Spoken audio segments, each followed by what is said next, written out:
How do doubled pawns affect chess positions? Imagine a game where two pawns of the same color stand one behind the other on the same file. This situation is called doubled pawns, and it can really change how the game unfolds. Let's explore what this means for your position on the board. When you have doubled pawns, they often become a weakness because they cannot support each other like pawns on neighboring files.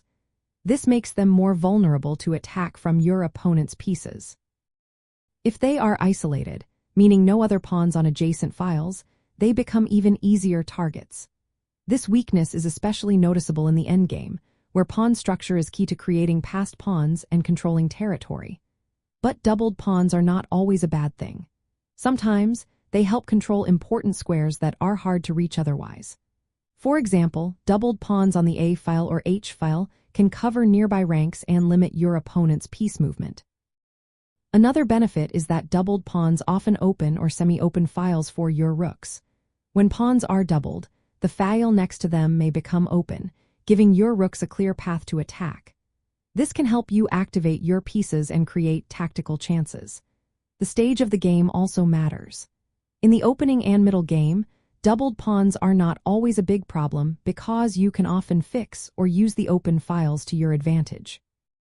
But in the endgame, they tend to be more of a liability because they are harder to push forward and defend. Some openings and defenses even create doubled pawns on purpose, using their weaknesses as targets. For example, in the French defense or Nimzo-Indian defense, doubled pawns are common and can be exploited by the player who knows how.